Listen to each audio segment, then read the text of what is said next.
Welcome, viewers, to another session of the In Conversation.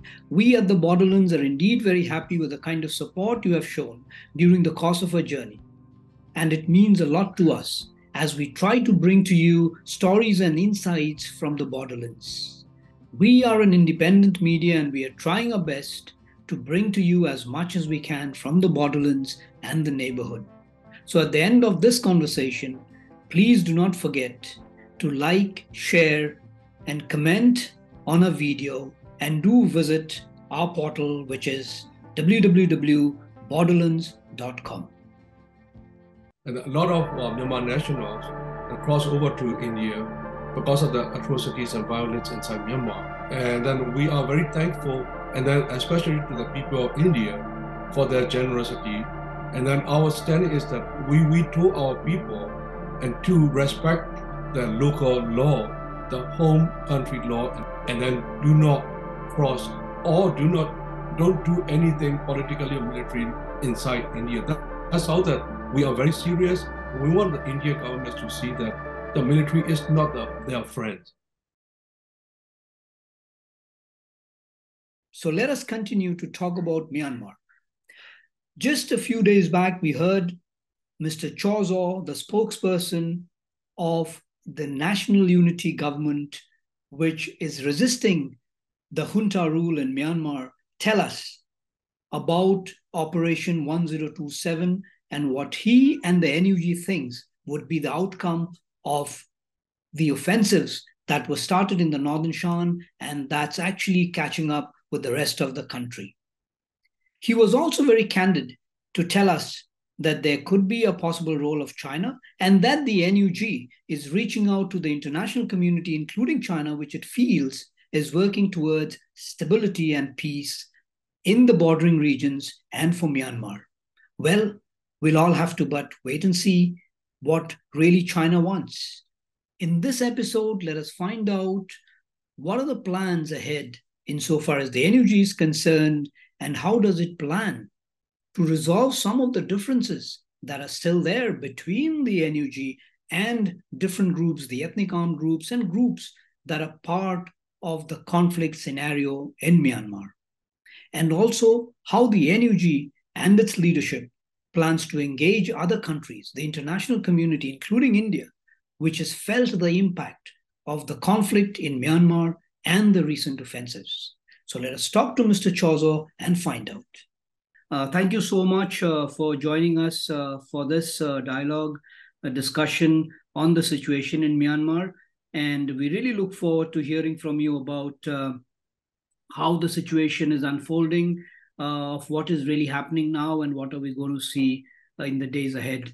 Where are you right now insofar as your discussions with the international government, with ASEAN, and with your other neighbors are concerned? I'm happy to say that we receive a lot of support from our ASEAN, the friends in ASEAN. We are making engagement with all neighbors, and then especially ASEAN, under the leadership of Indonesia, and then also that we've been in the regular engagements with the ASEAN and ASEAN. So, and also that other the democratic nations that so that they are providing the political and diplomatic support to us. But in terms of the neighbors, especially to our direct neighbors, they've been very careful. I would say that using a very careful approach, and then the different degrees, because they need to protect their own interests and what they see. But unfortunately, what I like to say is that cooperating and coordinating with the unlawful junta in Naypyidaw will not help their cause or protect their interests. The only way is to end the relationship with unlawful military junta, and then support and coordinate with the lawful government, National Unity Government, and the EROs, the part of that our People's Spring Revolution. Right. Insofar as this message of yours is concerned, yes, it is in your interest. You're calling the military junta unlawful because there is a people's movement and we all have to accept that. But insofar as a neighbor is concerned, let's say like India, there have been concerns not from now. We have had I mean, Myanmar and India share beautiful historical relations. There's a lot of cultural ties, but there's also been challenges insofar as India is concerned. Myanmar's soil has been used by militant groups, armed groups from the northeast. They've been sheltering over there. They do it even now. Some of them are working closely with the military junta right now. And the conflict in Myanmar does not really help India because, like we've seen, even after the coup, there's been a huge amount of people. The numbers are only but increasing with the recent developments. A lot of people in Mizoram that have taken shelter as refugees. In Manipur, there have also been concerns in Manipur, which has been expressed during the current conflict, that there are a lot of, I mean, I put it under quotes, illegal migrants from Myanmar that are coming in. So, how would you describe the situation? And if NUG is really looking at uh, replacing the military junta anytime through a consensus, through whatever mechanism, how do you think would you address these challenges and be ready to work with the Indian government? Yeah, we are ready to work with India government from day one. One thing is, unfortunately, India, especially the central government, and then more looking at the need to engage. That and then also that as you rightly so that and a lot of Myanmar nationals cross over to India because of the atrocities and violence inside Myanmar is increasing. And then we are very thankful for the governments, from central government or to the state governments, and then especially to the people of India for their generosity and the support, humanitarian support for the refugees. And then our stand is that we told our people and to respect the local law, the home country law, and respect the local country integrity and the sovereignty. So, and then also to instruct our Ministry of Defense and instructed the resistance forces to be make sure to respect the border and then do not cross or don't do anything politically or military inside India. That's how that we are very serious and then we're thankful for that. At the same time, also that we want the Indian government to see that the military is not their friend, and the military cannot be trusted. And that, for example, that a current example that's the online scam, transnational crimes in the eastern part of our country, and then they promised the war to end this, including China, to end this online scam, and then at the same time, online scam is getting bigger and bigger and bigger, and then same thing for ASEAN, and then they agree on the ASEAN 5-point consensus, but after that they are saying that well we don't mean to implement it. So that's the same thing with the India, and then like those the insurgents that they shelter inside Myanmar on the Myanmar soil, that's from the military and not from the resistance forces. And then they will say that India that they will end, they will not support, but you can see that across those insurgents are mainly based in the military control areas. So and then also that we have a concern that sometimes that the local authority send back the refugees back to the unsafe to the military hands. So this also shouldn't happen. We would like to request to protect the refugees' safety as well. We hope that government of India will understand and respect the will of the people of Myanmar, and then we see in India as like you said, thousands of years of people-to-people relation, the culture. We are friends and we are neighbors, brothers and sisters, and then we live across the borders, and then also more than that, we look at India as a one biggest democratic country that we were hoping that we still hoping that this world largest democratic country will support our democratic forces to end the brutal military.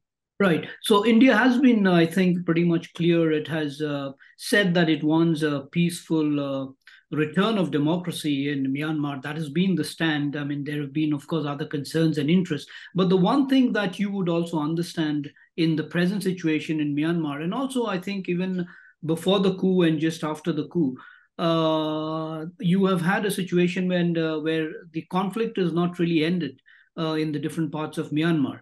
And the Indian government's policy or any government's policy would be to look at a central mechanism to talk to, an authority in power. And currently, in the present circumstances, uh, you, I mean, the military junta is still in Naypyidaw. So that's where I think, therefore, the government to government sort of policies work, and that's how it's working. But having said that, I would also like to sort of draw your attention to the fact that, insofar as the present situation of Myanmar is concerned, you still have different forces. The ethnic armed groups, they are very territorial. We know that, and they are, and you have the KNU on the this side bordering Thailand.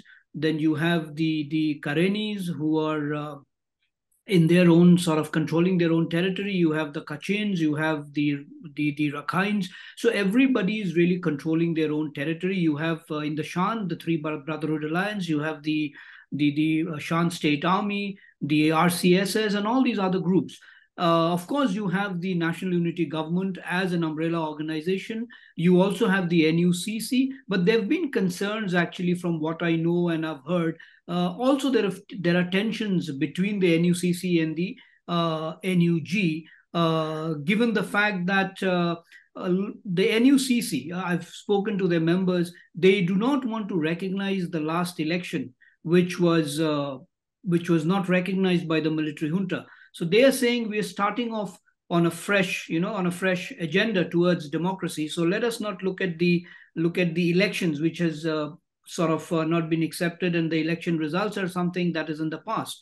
So there are these kind of tensions that are there between the different forces. So therefore, really, for a country to be talking to a central power, it becomes sometimes difficult to understand who to talk to, right? Insofar as the national unity government is concerned, there still seems to be areas of concern when it comes to an united, concerted effort to be able to take the democracy agenda forward. Yeah, okay, thank you. Yeah, it's very, I mean, thanks for asking this question. It's very important and even though very complex. First thing I just want to mention that, yes, we do understand that there's a state recognition. The state will deal with the people in the capital city. So in Myanmar, in Naypyidaw is being occupied by military. So that's natural. But at the same time, that just want to point it to you that military losing the control of the territory controls. Yes, they control the big cities, major cities like Naypyidaw, Rangoon, Mandalay, and then the ports, like airports and the seaports. But they're losing control of the border and to the resistance forces, like China-Indian border, for example, and then also the Thailand border. And the territory and the NUG and ethnic armed organizations control more than half of the country. The military, if you can see the military control area, actually effective control area is only about 1/8 of the country. And then many of the areas are contested areas. So the military has no control over the country territory, and they may be present in the big cities. Now even the big cities under threat or under attack. So that's one thing that just. So if I can just stop you here, in terms of a percentage, if you're really looking at a percentage, how much of really the territories are in control of the military, and how much of it is within the control of the NUG? Our latest number before 10/27/1027 operation is that about 52% of the territory of Myanmar is not under military, i.e. is under NUG and EROs. And then so after that 10/27 recent weeks, we significantly expanded our territory controls into the town and cities as well. And So that includes administrative control of the cities and the towns that you're talking about. That's right, yeah.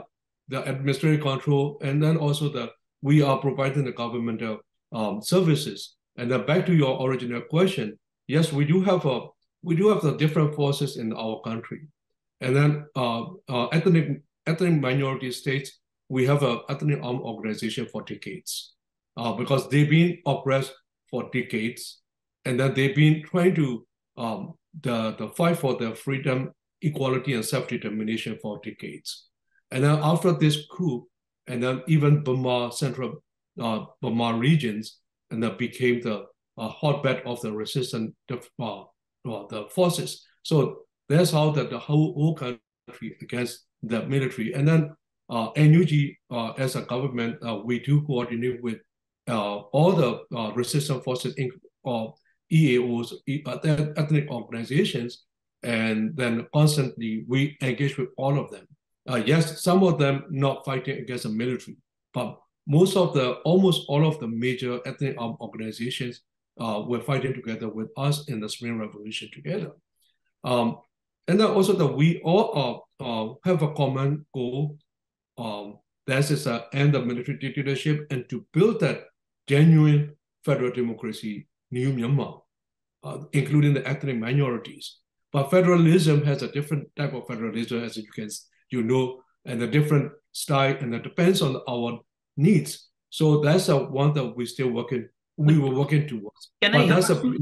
Sorry, I'm so tempted to ask you here. This federal union seems to have also created lots of tensions within the NUG, the NUCC. Would you be candid enough to tell us what are these tensions?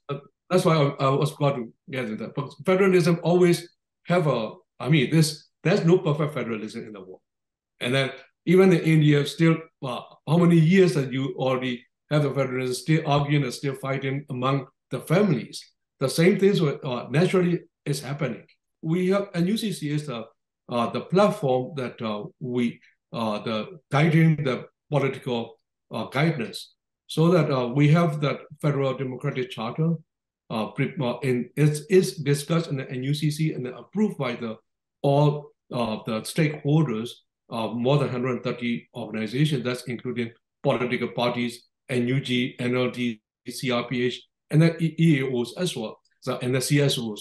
So that Federal Democracy Charter is the basis of our political roadmaps. So based on that, we are building. We will have that 2020 elections. That we know what we are saying, that 2020 election results is one that internationally recognized. Now, so we're moving forward for the future of the country, and then we will have the basically three stage. Currently is an interim stage. That's a fighting against a military dictatorship. And the NUG is an interim government. After this, we will have the transition period. That will be the transition government. And then that would be, that according to the Federal Democracy Charters, we're working towards, right now is consultation and working towards the transitional, preparing for the transitional period. I'm just again really tempted to ask you, because you know your situation the best, and you know that the Karen, let's say the KNU and the other fringe groups that are there, and the Kachins, they have had their problems, and these big groups that are there in Myanmar, how are they going to come together and really resolve some of their differences and work together? I would say that all of us are coming together, but it's not perfect because at the same time fighting together as well, right? So and I will come back to your questions, and I just want to finish the third stage. Third stage will be second stage, the transitional period. That will be the transition of the constitution, the government, and then also the consultation, wide consultation for the constitution. Once they approve the constitution, there will be the election, and then that will be the third stage. Final stage will be the based on that new constitution, we will have a federal democratic union. So back to your questions. Now that the Karen is orders the resistance force, ethnic resistance forces, and then Kachin, the Wa, and in Chan states, there are different the ethnic armed organization as well. So that you mentioned about the Karenni state. Karenni state, yes, Karenni state has an interim executive council that governing the Karenni state liberated areas, which is almost all the Karenni states, and even the state capitals about is almost captured by the resistance forces. Basically, that junta is losing the Karenni state almost 100%. So that IEC is an interim executive council, interim administration for Karenni state. That's also the part of the federal democratic process. So this way that the bottom up federal democratic union. Who monitors this interim arrangement? Is there a monitoring mechanism? Is the NUG monitoring it from exile? How is it happening? No, NUG is a federal central government. NUG is not exact. NUG is our president is inside Myanmar, prime minister is inside Myanmar, ministers are inside Myanmar, and our government also, the representative from the Karenni, the cabinet members are there as well. So that like Indian model, similar. So central governments cooperating with the state government, so that inauguration of that the interim administration, and then our president give the welcome, give the speech, and then we are coordinating, and then also as a central government now we have a territory control, and then we do have the taxation system from the business. So our revenue also that we share with the local governments, and also the EAOs that we share. You started collecting revenue. Literally, you started collecting revenue from the businesses and in our control area. They're not from the people, from the businesses. So we don't tax to the people because people are suffering. Only the businesses. Okay. Businesses. If I remember correctly, I think central government get about 30% or less than 30%. The majority, 70%, go back to the local governments, and then so that's how the resource sharing. How many such interim administrative arrangements do you have all over Myanmar as of now? NUG set up that we have in Myanmar, we have 330 townships across Myanmar. That's including ethnic the minority regions. And then NUG, we have over 170 township level administrations, etc. And so that fully functioning. All of this functioning. Okay. And then also that we do set up that the justice system, but I think it's slowly. And right now, I believe about 38 townships we have the courts, and then the judges, and then law officers, township level law officers, so that we started doing the restoration law, and then the accountability, and also that they doing that what should be the justice to be doing.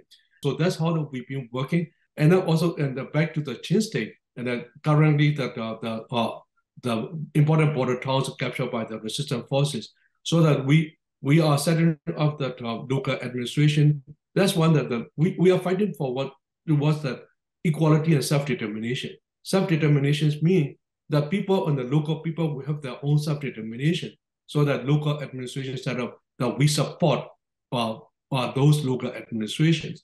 We are political, not only militarily, politically we are working together, so that our country will be stronger because the diversity is a strength. Right. And then we base on that. Coming back to the NUG, the NUCC, and all the other groups that are working together, in this situation, where do you place the NLD? Because from what, again, I have also learned, and I have sort of heard from different meetings, is that there seems to be a little bit of resistance inside to the elected representatives of the NLD, for them not to be able to really take the agenda towards them, but to have a common agenda. And therefore, there seems to be that tension. Would you agree? As I mentioned, like this federal process, there will be some agreements within anyway. Like even in the United States. The United States also that they have their own different federalism. Important thing is that NLD also part of the resistance movement, and they won the election fair and square. in 2020. Unfortunately, they couldn't take the seat because of the coup. But when we formed the National Unity Government, NLD is part of the National Unity Government.